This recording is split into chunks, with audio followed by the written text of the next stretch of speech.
Right. Maseches Bava Kama, sorry for the shaking. Maseches Bava Kama, Daf Samech Amud Aleph. Today's Amud is Samech Amud Beis, but we're still in Samech Amud Aleph. And it shares Leilu Nishmas of Imori Menachem Ben Akiva, Leilu Nishmas Bas Moshe, and Leilu Nishmas Ruth Bashalom Refuas Ayeled Noach Lionel Ben Yuli Oriah. Refuas Yaniv Ben Huva and Esther Yehuda Bat Esther, the couple that were in a car accident. Pnina Gula Bas Pnina Chai Bas Gula Ochel B'soch Shachol Yisrael. The line starts with the word Kamash Malan. It's about 10 or so lines from bottom of the page. KML, Kamash Malan. Amar B'Shimon Bar Nachmeni, Amar B'Yonason. En Poronus Bo L'Oilom El Bizman Sharishoim Ba'Oilom. Poronus, whenever catastrophe, adversity, whenever something bad happens in the world, it comes only when the Rishoim are around. In other words, if there hadn't there been Rishoim, nothing better would have happened. However, it starts off from the tzaddikim. The Poronus, the bad things happen to the tzaddikim before it happens to the Rishoim, even though it's the Rishoim's fault. Shneimar, we see it from the Pasuk, and that's a connection to our sugya. It says, Kiseitze Eish, when fire comes out, Umotzo Koitzim, and it finds Koitzim, thorns, and Mosei Eish Yoitza. When is fire there? When does fire actually come out, as they say? Is Manshe Koitzim Mitzuinlo, when the thorns are there, when there's thorns that are there to be found. In other words, the thorns is obviously the Rishoim. They're just thorns, nothing good about them. But it only starts from the tzaddikim. Yeah, the first ones are the tzaddikim, even though the cause is the Rishoim. Why? Shenemar v'ne'echal godish. The pasuk says motzo koitzim v'ne'echal godish. The godish, the good stuff, the heap of grains, is already ne'echal, was eaten already, had been eaten already. The ochel godish lo ne'emar doesn't say that the fire consumes the godish after the koitzim. Ela v'ne'echal godish she'ne'echal godish kvar. In other words, when it finds the koitzim are mentioned first. It's like flashback, in writing. You start with the koitzim because they're really the cause, but it's telling you, no, when the koitzim are eaten, just to let you know, the godish, the tzaddikim, the grains, the wheat, they had been eaten already. They had been consumed with the fire. Of course, the question is why? Why is that the tzaddikim they get it first? And actually, the Gemara is going to deal with that. Well, one reason I can tell you is, although the Gemara here doesn't say it, but it's the Gemara at the end of Bameh Behema or Bameh Isha, the end of one of the prokim in Shabbos, the Gemara extensively talks about the Daf Nun Vav Nun Zayin over there. But it's the end of Bameh Behema, of course. The end of Bameh Behema. The end of Bameh Behema is at tzaddikim and Rishoim. The tzaddikim are being punished because the tzaddikim should have given techocha. They should have rebuked the Rishoim, and they apparently didn't, or didn't try hard enough. Therefore, the tzaddikim are also at fault. But now the Gemara is going to tell us something else. 2 dots. Tani Rav Yosef. Tani Rav Yosef. My dichtiv. What does it mean when it says, "V'atem lo teitzu ish mipesach beisoi ad boiker"? Don't leave your homes until morning. That talks about when? Mitzias Mitzrayim, Makas Bechoros. When there was Makas Bechoros, then HaKadosh Baruch Hu told Bnei Yisrael, don't leave your homes until the morning. Why? Why can't they have a lot of fun watching the Rishonim dying? They're tzaddikim. Bnei Yisrael then 4/5 already died by the Jews. Yeah, so those who left Mitzrayim were the cream of the crop, or most of them at least. Yeah, so then why don't you say that they should be allowed out? Says the Gemara, Kevan shenisan reshus lamashchis.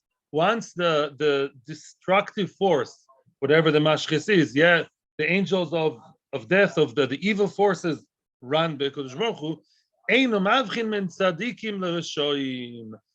there's a reshus, once there's permission, HaKadosh Baruch Hu lets him loose. HaKadosh Baruch Hu lets loose the Malach HaMovis, the Mashchisim. That's it. There's no discrimination. And Mavchin doesn't discriminate between tzaddikim and Rishoim. Not only that, he starts from the tzaddikim first. Shenemar v'ichrati mimech tzadik v'rosho. It says in the pasuk in the Navi, it says, "I will get, I will sever from you. I will take away from you. I'll remove from you the tzaddik and the rosho. So the tzaddik is before the rosho. Okay, Bachir of Yosef. That's the end of the brisa. Bachir of Yosef. When Rav Yosef would learn this brisa, he would cry. He says, "Kuli hai, that far we go. Get kuli hai nami. That much le'ain doimin. Are we tzaddikim? Are they the tzaddikim? Are they nothing? Are they like nothing? Are they the complete doormats? Le'ain doimin. Are they like nothing? In other words, tzaddikim have so many zchusim. So why do they die first? What's going on over here? Where's justice?" Amar le'Abaye, Zok Tabai, interesting, as was his Talmud, I think. Amar le'Abaye, Tivusu le'gabayu. It's good for the tzaddikim to die first. Lama? Dichtiv, it says, Ki mipnei hara nesaf tzaddik. The tzaddik was nesaf, the tzaddik was taken to his, to the olam haba before the bad days come. Because Baruch Hu doesn't want the tzaddikim to experience the catastrophes, to experience the bad stuff, and therefore, he takes them away before their time. Such is the story of Chanoich, right? And Enu Kiloka Chosei Elokim, of course, in the pasuk. Yeah, because Baruch Hu didn't want Chanoich, the only tzaddik, to actually suffer through the Mabul, whatever would come later. Yeah. So Mimeila, because Baruch Hu took him first. We see, interesting, before the Corona, a lot of tzaddikim was an era, I meant to say, of a few years, a lot of Gedolim were niftar. I hope now we're not in the big Torah, but Corona is a whole new catastrophe, a whole new matzah. But that's my own interpretation. Amar Vidu Amarav, Shem Yazor, Mashiach should come soon. Amar Vidu Amarav, Le'oilom, always, Yikonas Odem B'chitoiv, V'yetze B'chitoiv. A person should always leave his house when it's still, or the other way. The person should always enter, whenever you travel from place to place, always make sure you go into the, Rashi says to or in a different place, Rashi says to a hotel. Yeah, Rashi says, whenever you come into the new place, go in when it's still daytime. And also go out when it's daytime. In other words, starts your journey when it's still daytime. Toiv is light, right? Toiv, kitov, or kitov. The first thing mentioned in the Torah is being good, is light. The O is tov. So a person should leave his house and make sure to, as much as he can, arrive at his destination when it's still daytime. Yeah, daytime is time of chesed. You want to leave with chesed and come in with chesed. Shenema. How do we know that? From the same pasuk from Yitzias Mitzrayim. Vatem lo tetzu ish mipesach beisoy ad boiker. Don't leave don't leave your homes until the morning. In other words, Yitzias Mitzrayim. That is one big Yetzia, one big exodus, exiting. So that journey, the journey of our nation, should start by day, not by night. Also, night is times of mezikim. Not only you have more crime at night, that's proven, but you also have more spiritual forces of din, of bad hashpos at night, and therefore it's not a good time to leave the comfort of your home. Oh, this is all about Corona. This is Hashkafas Yadus about Corona. Shall I write that as a title? Judaism about Corona. That would maybe get me more YouTube views. Yes, Harav Yaakov. Third line. Dever Ba'ir. When there's an epidemic or pandemic, Dever Ba'ir, there's a plague in town. Kanes Raglecha. Kanes Raglecha, go home. Go to Bidud. Go to quarantine. Kanes Raglecha. Take your feet and bring them home. Shenema, Vaten lo tetzu ish mipesach beisar ad boiker. At the end of the day, Makas B'choris was a spiritual plague, but it was a plague. So just like over there by Mitzrayim, we said, stay safe, stay home, Notices, Bidud, stay home, not going to shul tonight, Eat your korban Pesach. There is no, don't leave home, don't go outside. Another pasuk to support it, another source. It says in the Navi, Lech Ami, go my nation, Boy b'chadarecha, go into your rooms, because God lasecha ba'adcha, and close your doors behind you. That pasuk is quoted a lot in the Gulf War, the first Gulf War, in the Cheder Atum. There's Bidud, Cheder Atum, always something interesting in this country. Go and close yourself in the room. A third pasuk says michutz, that's from the Torah again. Michutz teshaker cherev. Outside there's sword going on. Mamish, there's a violence, weapons. Yeah, teshakel, fighting that causes bereavement. Teshakel, the killing, lethal cherev. Umechadorim ema, and indoors, there's fear. The outside is worse. Outside is mamish cherev. There's real cherev, real war going on, or real devil. And inside there's fear. Fear is not good, but at least it's not real, the real deal. So you see that being indoors is better than outdoors when it comes to devil. When it comes to, by the way, cherev, he says Rashi is chaber shamal chamovis. I was wrong. It's not the cherev of the violence, because you were talking about devil. Devil is an epidemic, a plague. But the plague also has a sword of malach chamovis. It says malach chamovis has a sword with a drop on top of it. You know, that's a drop of blood, becomes black, red. So malach chamovis has his own sword, and you want to stay away from there. At home, it's scary, but not more than scary. Why do you have to bring me 3 psukim? You already brought me 1 pasuk from the Torah. It's yes mitzvayim. Why do you have to bring me another pasuk and yet another one? Says the Gemara, you know why? I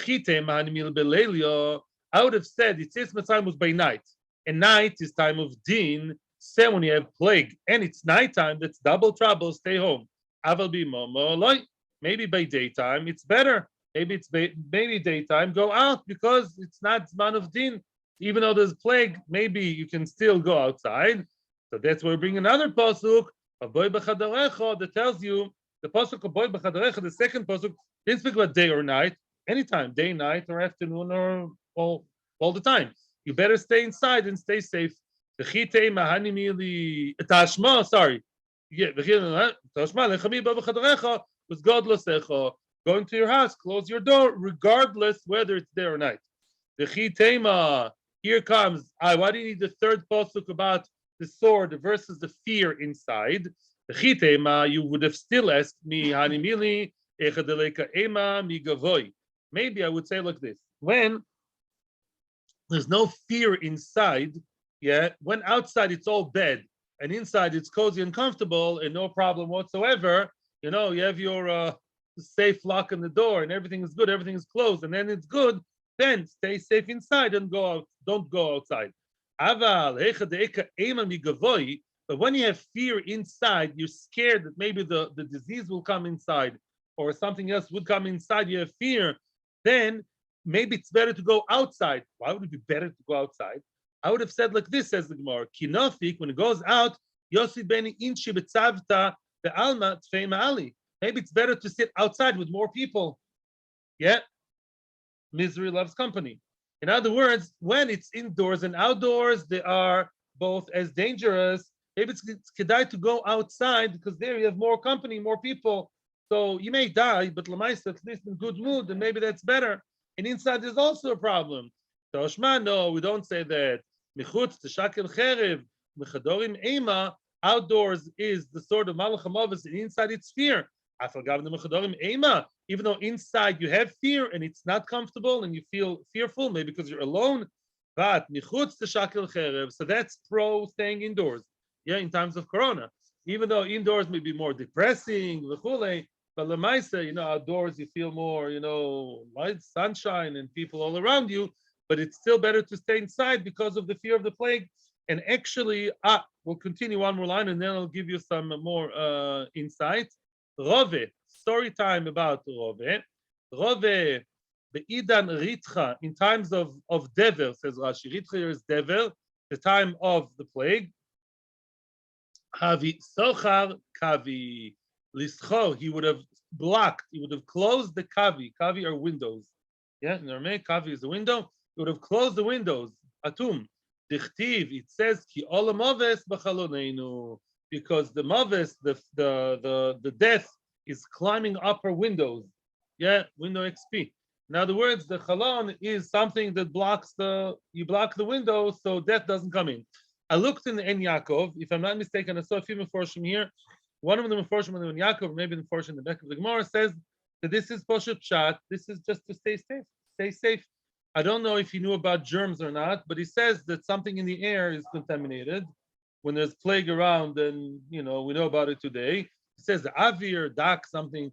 Therefore, you close the window to make sure that whichever bad waves are there shouldn't come in. He says this is just a technical medical thing to close yourself in, so the contaminated air doesn't come in. So you see, Chazal already speak to us about medical advice at times of plagues, such as coronush.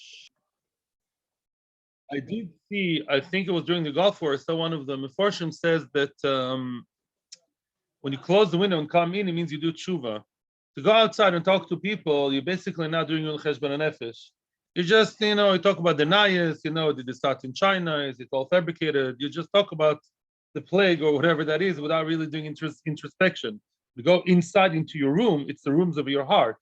Close the window, be with yourself and think, why is this happening? How can I change? How can the world change? That's really the message over here. That's besides the refuah, that's more important. So now we spoke about about plagues. What about the other one, which is hunger, famine? Let's see that. Rav Ba'ir, there's hunger in town. Go away. Leave your home and look for a new place for Parnaso. Go to a better place when there's no hunger. It's that simple. You may have to just, relocate, look for a new place where there's more food or more job opportunities. Like Shenema, even before Yaakov Avinu, the first one who did that was Abraham, our forefather. Shenema ve'irov ba'oretz ve'erdavro Mitzrayim lo gursham. He went to Mitzrayim to live there. Say the Meforshim, there was hunger, mamish. There was famine. He would have otherwise died. Otherwise, he wouldn't have done Yerida to go down to Mitzrayim. But he really had no choice. Says another pasuk. And that talks about the four people. The Haftarah of Tetzaveh Mitzrayim. The Haftarah is about Gehazi and his three children. Gehazi was a Meshamish B'Kodesh, not so holy, of Elisha, and then he was cursed to have Tzaras and his three children. Those were the four people that said, they were out of town. They're out of towners. They're out of the town. They were staying there as Mitzrayim, and then they said, "What are we going to do? In town, it's hunger. Yeah, we're going to die. We have another option of going where? Of going to the Machne Aram, to the camp of the soldier of the enemies. Maybe they're going to kill us. Maybe they'll kill us. So what? In town, we're going to die for sure. It's better to go to the enemies. Okay, it's better to go to the enemies. We're in Bava Kama, Daf Samech Amud Beis. We are in the middle of the narrow lines. Yeah, don't know about it again. There's hunger in town. Go somewhere else. Go live somewhere else. Avram Avinu did just that. He left Eretz Yisrael, although he was just commanded to go there. He left Mitzrayim. Now the story about the four Mitzrayim. In other words, they said, if we're going to go back to town, we're going to die there. There's terrible hunger or famine. Mashenkin, if you go to Machne Aram, maybe they'll have mercy on us. Maybe they'll kill us. That's a maybe, and that's a for sure. Why do you need the second pasuk to tell me that you have to relocate yourself when there's time of hunger? Why do you need an extra pasuk after Avram Avinu? I would add a question. After Avram Avinu, why do we need proofs from four Mitzrayim? Avram Avinu is my preferred source, not the four Mitzrayim. Gehazi wasn't such a nice guy, yeah? Answers the Gemara, yeah. Doshma, yeah, sorry. Yeah, V'chita, yeah, my boy, man. Says the Gemara, V'chitema. Line starts with V'chitema. V'chitema, Hanimilecha, Deleka Sofik Nefoshes. There's no question of dying in a new place, then for sure it's good. Avram Avinu wasn't in life danger after they did this whole trick with Sarah Meinu. They were not in life danger in Mitzrayim. Now that it's either staying in Eretz Yisrael or going to Mitzrayim or going to America, no problem of security in the other place, of safety, then it's fine. But maybe when there's hunger over here and in the other place there's a question, maybe there's another issue of nefashos, maybe there's an issue of life and death also in the other place. The other place is not so safe security-wise. So Shema, that's what the pasuk comes to tell me about the four people. Let's go and fall upon the encampment of Aram. That was Sancheriv, yeah? Aram, the Sancheriv. If they'll let us live, we'll live. And if we'll die, we'll die. But in town, for sure, we're going to die. And therefore, that's the Chiddush. Maybe it's Kedai to stay put. They were closer to the town. They were supposed to go back to town at the end of the tzaras, yeah? But we still leave town, leave your comfort zone. It's not so comfortable anymore when there's hunger. Even though the other place may or may not be safe, it's still kedai and recommendable to leave the place where there is hunger. That is a chiddush. Yes.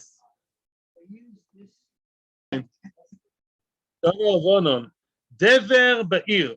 There is dever in town. Dever again is the plague. If there's dever in town, ali halach odom be'emtza haderech. Don't walk in the middle of the road. Malach hamoves malach be'emtza hadrochim. Malach hamoves he's the one who walks in the middle of the road. Why?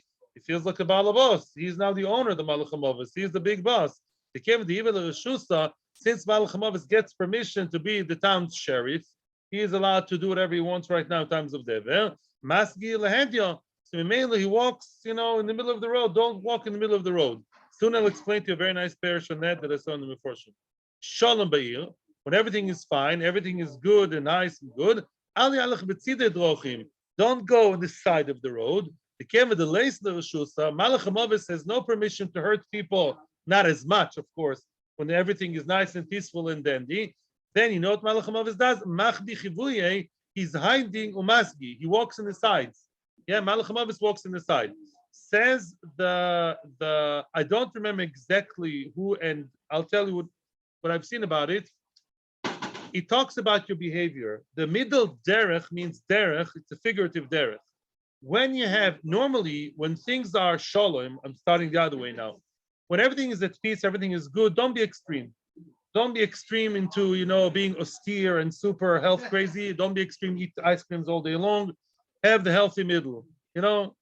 Ice cream every half a minute. Joking, yeah. Do the healthy middle. Also with the midos, your midos don't be too crazy to each direction because go in the middle of the road. That's a normal way. When it's times of dever and malach hamoves becomes normal, and it's times of dever, then you have to take an extreme cautious.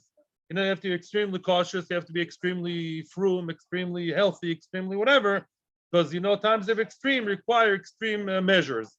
That's really the message over here, according to, unfortunately, don't remember who. Tono abonon. Dever ba'ir. Dever in town. Yeah, there's plague in town. Ali kanes odin yochel lebesa knesses. Don't go alone to shul. Don't go to shul on your own and daven b'yechidus in shul. Shemalach hamoves mafkid sham kelov. Because malach hamoves, that's where he leaves. That's where he deposits his tools. The tools of malach hamoves are in an empty shul. Soon we'll see what that means. That is true. If there are no children learning over there, there are no 10 people davening over there. Say the Meforshim, very, very nice. They say like this. When there is time of plague, daven at home, right? You daven at home, Corona, all the politics, yeah? Daven at home. However, maybe I'll go to daven to shul on my own. So then there's a problem. Shul is the holiest place. That's not where Malach hamoves is.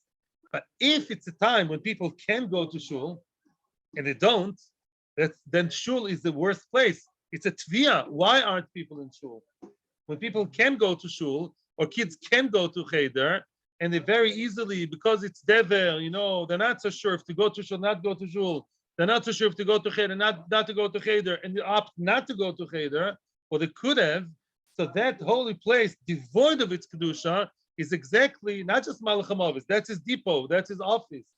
Because an empty shul is a very big tvia. Now you go there on your own is very nice, but be careful, because when there's no minyan where there should have been, or no school when there should have been for the boys, then that's the biggest problem. Here come all the questions about davening and non-davening, v'chule v'chule. I'm saying everybody has to ask Karov what to do, and hopefully we're not going to have these questions anymore.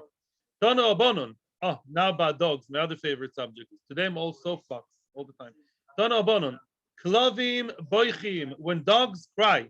Yeah, you go to town, you go out, and there are dogs, kanai nahor, in our neighborhood, all the time, dogs and dogs all around us. Klovim boichim. There are dogs who cry. The dogs seem to be crying, nervous, unhappy. Malach hamoves boloir. That shows that Malach hamoves came to town. You should know Malach hamoves is in town. You don't know it. The klovim, they sense it before you. And therefore go home. Be careful. Wash your hands. Use aqua gel. Yeah? Klovim mesachakim. If the dogs are playful and delighted and are happy and laughing, Eliyahu Baloir. Eliyahu came to town, and the Klovim are the ones greeting Eliyahu. The dogs are the ones greeting Eliyahu. Interesting. Soon I'll explain to you why. Okay, okay. Dani Mili says Rashi. It says the Gemara. The Leisbu and the Keva. If there's no female amongst them, if there's a female dog amongst the dogs, you know why they're so happy? Because there's a girl around. That's why they're happy. Not such spiritual reasons.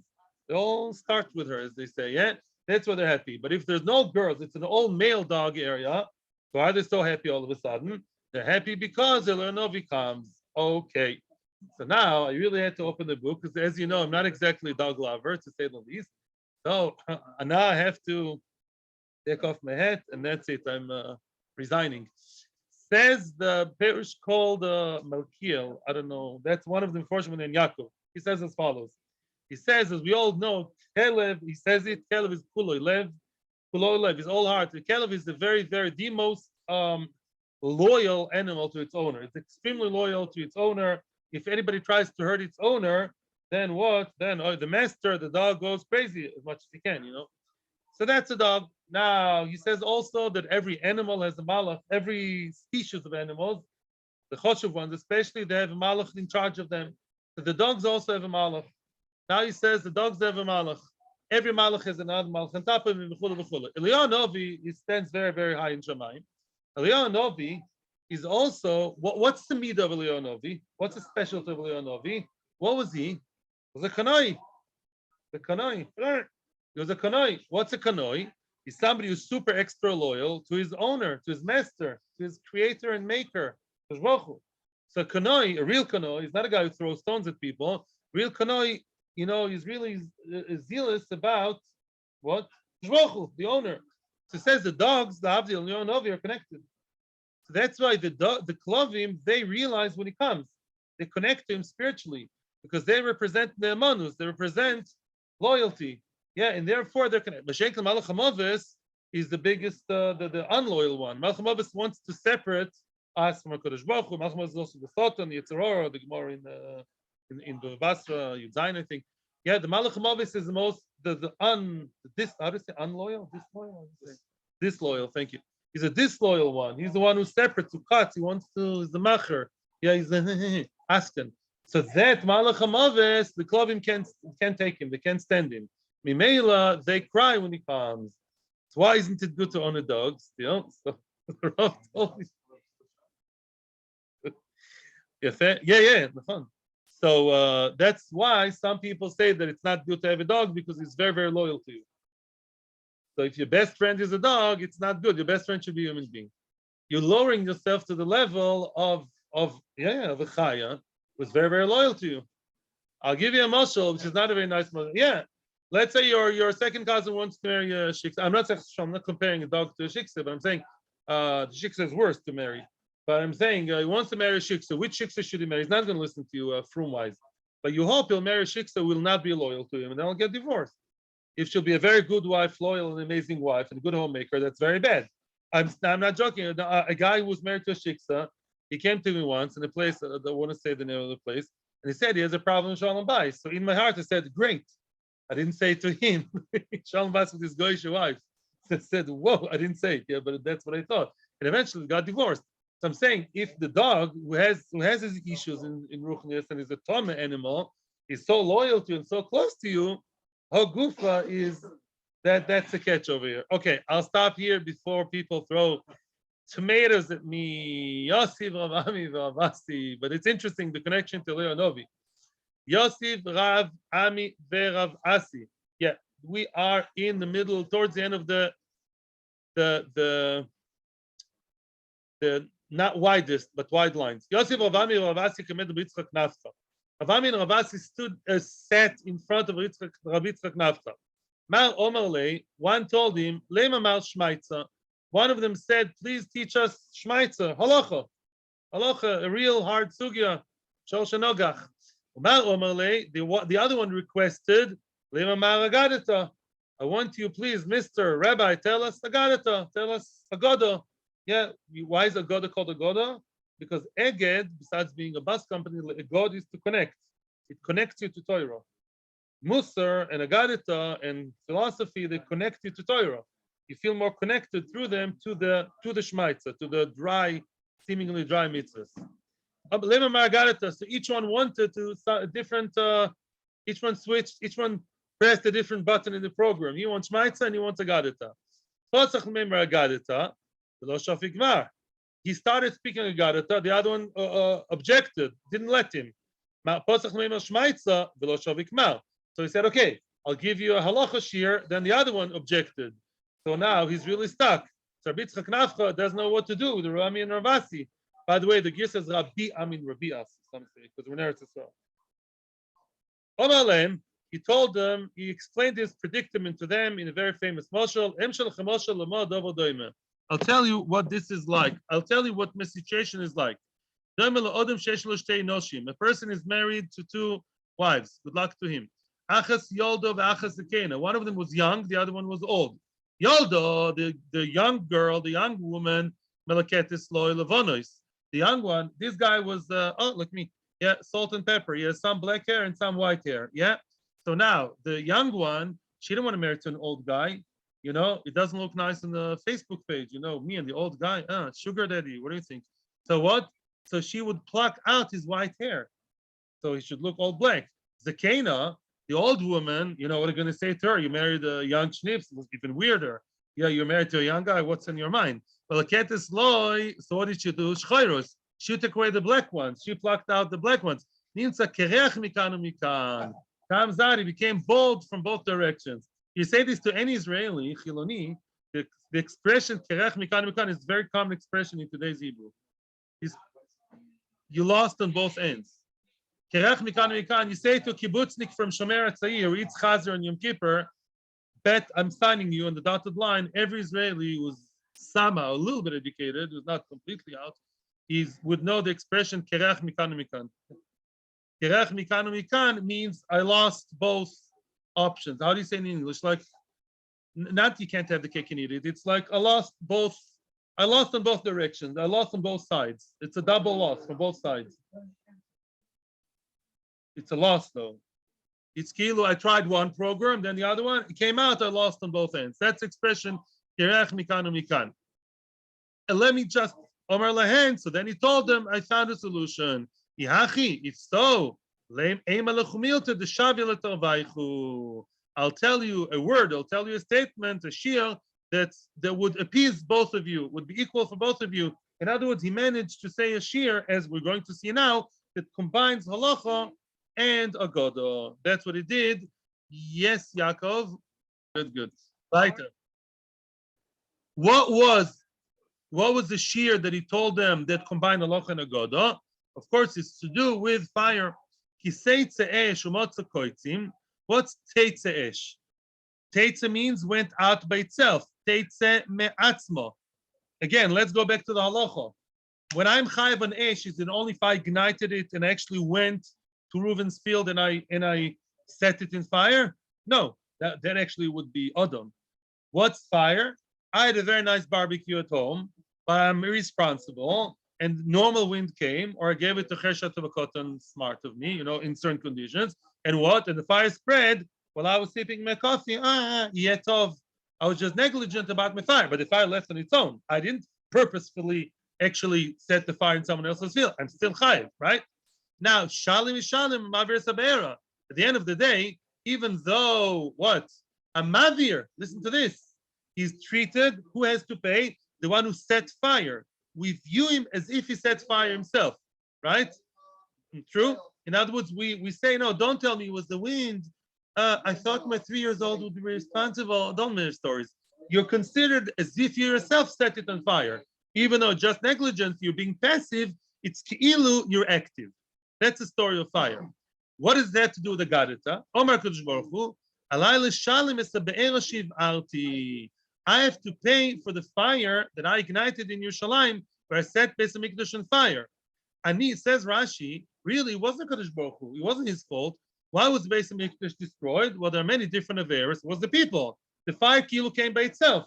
The people are the ones who did Gimel averos chamuros. The people are mevatel Torah. The people sinas chinam, between Adam lechaveroi. It wasn't Kadosh Baruch Hu. It was our fault. Sorry. So you can say, because Baruch Hu can say, you guys tough. I burned Beis Hamikdash. It was kilo fire that came by itself. I didn't want to burn Beis Hamikdash. I had to at some point. There was no choice. And he said to Yirmiyahu, everyone, all the Nevi'im, Yeshayahu, you didn't listen. Like, hello, what do you want me to do? So although Akash Baruch Hu could have said, I'm sorry, it's not my fault, just leave me alone, still, Akash Baruch Hu is so merciful, Ani tzati esh b'tziyun, I view myself as responsible as if I did it. I set Zion on fire. Shenemar v'yatzis esh b'tzion, the fire was ignited in Zion and ate up, consumed its foundations. I will responsibly rebuild it with fire. Fire means gaiva, by the way. Out of all four elements, fire is gaiva. The gaiva is what killed Yerushalayim, and real good Jewish gaiva, Jewish pride, the good one, will build Yerushalayim. I myself will be like a wall of fire around Yerushalayim, firewall around Yerushalayim. Yeah, I'll be the glory of Yerushalayim inside Yerushalayim. Wow. So Kadosh Baruch Hu, Ki'ilu, is learning the sugi of fire to say the fire came Ki'ilu by itself, but I'm paying for the nezik. I'm paying for the fire that I ignited in Yerushalayim, even though it's not really me, Ki'ilu. Because why? Because I'm studying the sugi of Eish. And I'll rebuild Yerushalayim with fire and with glory. Amen. Now, Shmaitza. What's up until now was Aggadah. Where's the Shmaitza? Where's now the halacha? Where's the lomdis? He says, I told you that already before. The Torah starts talking about the nezik of the money, meaning it's the fire who did it. I didn't go to Reuven's field and burn his field. He's a nice guy, and I'm not a criminal. It's my money, my age, that did it by itself, Kilu. I was just negligent. The CM, how did the pasuk end up? Grammatically speaking, how is the pasuk now relating to the fire owner? But he's kegufoi. The Torah ends off saying what? You are the mavir. You are the one who ignited the fire. Kilu, you did it yourself. To tell you, Isha mishum chitzav. What we spoke about yesterday. It's coming to tell you that the fire is like das hura shlakish or Rabbi Yochanan. Very easy to remember. Ches. Rabbi Yochanan says Isha mishum chitzav. Rishlakish says mamoinoi. Rabbi Yochanan says when a person is chayav for setting fire, that is because the fire is like his maisa. Yeah, it's ki'ilu you set fire yourself. When you had your nice barbecue and you lit it, yeah, you set it up in your nice, secure back garden, but you were uncareful and eventually it went. We view it as if you beyadayim went, it's if you ki'ilu, we give you the chumrah, ki'ilu you yourself went and hit someone else's field. Lamainaf kamina. Well, 1 second. Well, the Shlakish says no. The fire is like every other one of the other four of us. It's money. It's my money that went, my property went and hurt somebody else, like the bull, like anything, like the bull. L'may nafkamina, says the Gemara. I just want to review a little bit. Nafkamina, if let's say a person was damaged with fire, let's allow the victim, so to speak, of the fire wasn't just the thorns and the trees and the flowers and the bushes. He was actually a person, didn't die. I'm not going to Kimle and all that. He was injured. So if you say it's as if I myself burnt him, Khalila, I have to pay him 5 things. I have to pay him nezek, tzari, sheves boishes, all the medical expenses and the shame, and maybe not sheves, but and then maybe not boishes, but I have to pay him for pain and all that. Meshaken, if you say, because if a person did something, damaged another person, he has to pay not just the nezek, all the other frills, all 5 together. Meshaken can, if it's my money, if you view fire as money, as property that hit, that's like my bull. And I'll ask you for the umpteenth time, if my bull bore someone's bemezid, shomuad, and hit him, does he have to pay all 5 things or just one? No, 1. An animal, only 1. Of course, only nezik. Yeah. So that's an afkamina between chitzov and mamoinoim. Okay. Allah is chitzov. Allah, from what it seems over here, that the Gemara seems here to support Rabbi Yochanan, as it usually does actually. Okay. Next. Yeah. Yes. Weiter. So now we're learning, we're about to start a new piece of Aggadah. I told you, I promised today is all Aggadah. There's a story in the Novi, in Shmuel Beis. I'll tell you the story before we read it inside. It's a very short story in Tanakh. The story is Poshup Pshat. The story, as we're going to see, definitely has two levels here. The Gemara is going to give us the deeper level, but first learn the Poshup level, the simple Pshat. The pasuk is as follows: David was in one of his wars against, guess who, the Plishtim. Yeah, that's not news. And David the Melech was thirsty. He wanted water. He wanted a drink of water. Thank you, Shlomo. Yeah. He wanted a drink of water. He was giving shiur. He wanted to drink, and it was really thirsty. It was hot. The Meforshim explain more in depth. And then the only water that was to be found was in the camp of Plishtim, the encampment of Plishtim, which was in a different place. Yeah, and three Giborim, three mighty heroes, they went valiantly into courageously, they went into somewhere within the area of Plishtim. They managed to draw water from there. They brought it to David HaMelech. Wow, they deserve tzalash. They deserve now to be promoted in the army. David HaMelech said, thank you very much. I don't know if he said thank you, but he poured the water in honor of Hashem. And he did not drink it, even though he was extremely thirsty. He didn't drink it. He poured it. Some Meforshim say it was sukkahs, and you're allowed to have a bama. So he made it a libation. That's the right word. That's how they say it in brisk. Libation, joking. Yeah, he gave it as a nisuch la Hashem. Didn't drink it. Why? He says that's like drinking blood. I can't drink water that people risk their lives to get the water. If I don't feel deserving to drink water that people risk their lives, like you shouldn't have done it. Yeah, you shouldn't have risked your life to bring me water. It sounds like he wasn't about to die himself, I guess. It wasn't pikuach nefesh. Yeah, so he's sort of like criticizing them, sort of. I mean, thank you very much, but no, you went too far with your loyalty. As soldiers, you didn't have to go actually into Plishtim's encampment, into their area where they're deployed, and get me water. So I appreciate it to the level that I'm giving it to Hashem. He wasn't belittling it. He's giving it to Hashem. Hashem deserves it. Hashem deserves your sakonis nefashos. But me, David, I don't. That's the end of Poshup Pshat. That's the end of movie. Now, what the Gemara has to say, so it says also that they went to the Shar. They went to a place of Beis Lechem Asher Bashar. Let's see it inside. Beis Ave David. David had taiva. David he was thirsty. Vayomer, mi yashkeni mayim. Who's going to give me water? Mibor Beis Lechem Asher Bashar. Who's giving me water from where? From Beis Lechem Asher Bashar. Bashar, gate. Who sits by the gate? Always. Very good. Beis Din sits by the Shar. And what's water? Always. Water is allegory to what? So we know that there's something deeper going on over here. Yeah, he wants Torah from the Beis Din. That's really what we're alluding to over here. The three mighty men, Golani, whatever, Givati, the three people went and they broke into Machne Plishtim. They drew water from that place. They gave it to David, and the rest is what I told you. What's really going on over here? What is it that David wanted? What's behind? It wasn't just water. What's the deeper level of water over here? He really wanted them to get water from Beis Din, not from yeshiva. Meaning he wanted to know halacha, and he wanted to know halacha that had to do with his matzav now as a general of war. In other words, we all know there are a lot of sforim written today, and already in the times of Chofetz Chaim or before, halacha sforim for soldiers.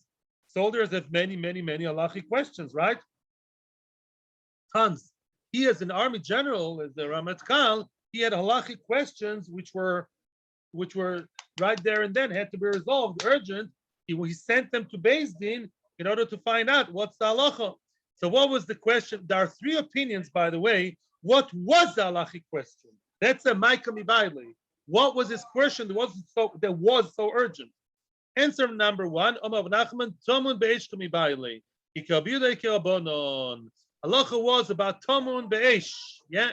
In other words, let's say I want to set somewhere on fire, as he wanted to do to the Plishtim.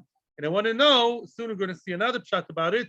I want to know whether if something is hidden inside the haystack, for example, am I chayiv or not chayiv? Do we pass in the Rabbi that you are chayiv? You say like Rabbanon, you're potter. Upostulei, my postulei. And then they answered whatever they answered, either like Rabbanon or like Rabbi. Interesting. halacha is like rabbanon. You are potter. Okay, but that's okay. That's shot number one. Now we'll go back to it. This is just the beginning. Just we're presenting different shotim. By the way, the Gemara later on will also explain what do you mean when they spilled the water. He didn't accept the psak. That will be the end of the story. Why he did not accept the psak. Answer number two, second option. Ravuna Omar, Gdishim de Seoirim de Yisrael havu. There were Gdishim, there were heaps, there were mounds of Seoirim, of barley belonging to Jewish people. Davamitamri Plishtim behu. The Plishtim were hiding over there. The Plishtim hid inside the haystack, or the not haystack, inside the grain pile of the Jews. The Kamibayle, now he wanted to know, David, can I save myself and my soldiers by killing the Plishtim and burning them? Burn the Plishtim, they're the enemy. There's nothing you can do. There's no begats then to criticize them. Yeah, they're the enemy. Can I burn them together with the haystack, together with the grain stack, because I'm actually stealing from the Jew. I'm saving myself through my friend's money. Am I allowed to do that? Am I allowed to actually save my life using my friend's money? That's a question. Sholchule, it's getting more and more surprising. They sent him an answer. Wow. Yeah, everyone's wound. You're not allowed to save yourself with your friend's money. Whoa, We'll stop right here. Says Rashi. Later on, Mashma Rashi, Enochinami, the Meforshim say, explaining Rashi, that there is the Yarg Bel Yavor, not to use someone else's money, even in the price of losing your own life. I don't think we're passing that way, but it's a derivative of Shvichus Domim. Just like, unbelievable. I saw it first time in my life yesterday, but that's what the Meforshim explain. It brings sources, and apparently that could be Shittas Rashi, big Chiddush. Tosfos says otherwise. Tosfos, you can see Tosfos, which I can't see Tosfos now. Tosfos says, of course, you're allowed to do it. The question is, do you have to return money to the person or not? You have to compensate him. Of course, David was allowed to burn the Plishtim with the Jewish, surrounded by the Jewish Seorim. However, do I or don't I have to later on, at the end of the movie, do I have to pay them back to the Jews, the owners of the Seorim stack? That's a question. But of course, the Chatchila, I'm allowed to do it because it's Pikuach Nefesh. Sounds more familiar to us, yeah? And that was the question. And they say, also forbidden doesn't mean forbidden completely. It's forbidden to do it and then go home. If you happen to do it, you should compensate the owner of the item you used to save your life. Yeah, a terrorist you come and you throw a heavy chair at him, and the heavy chair kills the terrorist, but the chair also broke. So you have to pay him for the chair. You have to pay for the chair. If he demands, that's what you got to pay. That's also to just do it without taking responsibility. Aval, I didn't finish the sentence. Ata melech atzor, you're a king. Umelech peretz la'asoi sloi derech, vein mochin beyodoi. A melech, as it says a few times in Sanhedrin, a melech, and also in Bava Basra, a melech is allowed to break himself to create a road to pave a way for himself on the expense of other people, and nobody can say anything. Those of you who are more democratically inclined and less into monarchy, all right. So then, Tosfos in Bava, Tosfos in Sanhedrin Daf Chaf Amud Beis gives a lot of exceptions to the rule. You can't just be North Korean. The idea is that a melech can do it in order to make a path from his house to a nearby place. Some say only for him and his soldiers and his army and his subjects, the people around him. But if it's just for his own benefit, just for the royal family, he's not allowed to do it. Just for his own shtick, no. Only if it's really for the benefit of people around him, for the greater good of the other people, then he can do it. And again, some people say that he should pay back. I'm not sure. No, but Lamaisa, there are exceptions to the rule. Yeah, that a melech peretz together, and also only melech from Yehuda. A melech from Yisrael cannot do it. Only Malchei Yehuda, the real deal, not the ones who are, semi-kings. Yeah? So there are exceptions to the rule, but here they said you can do whatever you want. You're David HaMelech. You're allowed to burn the Plishtim with a haystack together, with a grain stack, with a whatever heap, and you don't have to pay anybody because you're Melech and you're not doing it for yourself. You're doing it as part of the war. It's part of the warfare. Mainly it's allowed. One more. Rabbanon, third alternative shot, what was David's military question, so to speak? They say, Gdishim d'Yisrael and Yisrael havu. They were really Gdishim d'Yisrael. Yisrael had Gdishim. They had piles of seorim, of barley. The Gdishim d'Adoshim the Plishtim havu, and Plishtim at the same time had other stacks of Adoshim, of lentils. The Kamibai lehu. David had a question. My animals, the tanks, the animals of war are hungry. Can I feed them without permission from the Jewish fodder of Seorim, which animals like? But I'm a nice guy. Then I'll take from the Plishtim the enemy, because then I'm going to kill them. And I'm going to take from the Plishtim their lentils who are worth more. Say many Rishonim. I'll compensate the Jews. I'll give them even more. I'll take soirim, feed my animals without asking them. The animals are hungry, and it's like a tank at war. It's like that's my war car. And then I'll recompensate them, taking from the plishtim, giving them something even more worthy, which is soirim. Shalchulei. So they answered, Chavol Yoshiv Rosha Gzela Yishalim. Afal Pishik Gzela Mishalim, a person who's Gzela Mishalim, the one who steals and pays back, even though he does that, Roshahu, a person who says, I'll steal your smartphone and I'll give you a fancier one. Don't worry, no time for that. Yeah, I'll steal your smartphone. I'll give you a shiny 3,000 shekel best version. Still a Rosha. Still, you don't touch other people's money, even though it's a thing. Avalatob, you melechatob, you're a king. So these are the three options. So David the Melech either asked them about Talmud, or he asked them about killing a Plishti together with a haystack of the Jew, with the grains of Jew. Can I do that to save my life with my friend's money? And the third question was about, can I take money from Jews? Can I take Seorim from Jews? And in order to feed my animal, which is important, and then compensate them, giving them back something more expensive, yes and no. And the answers were all yes, no. Maker Din, a regular Joe Schmo cannot do it. You are the Melech, you can do it. We're in the middle of the Aggadah, and we can't wait. Suspense. This weekend, you're going to bite your nails, not knowing what the end of the story is. And we're going to be back on Sunday. Meretz Hashem, thank you very, very much. Yishar Koyach, Tiskul Mitzvahs.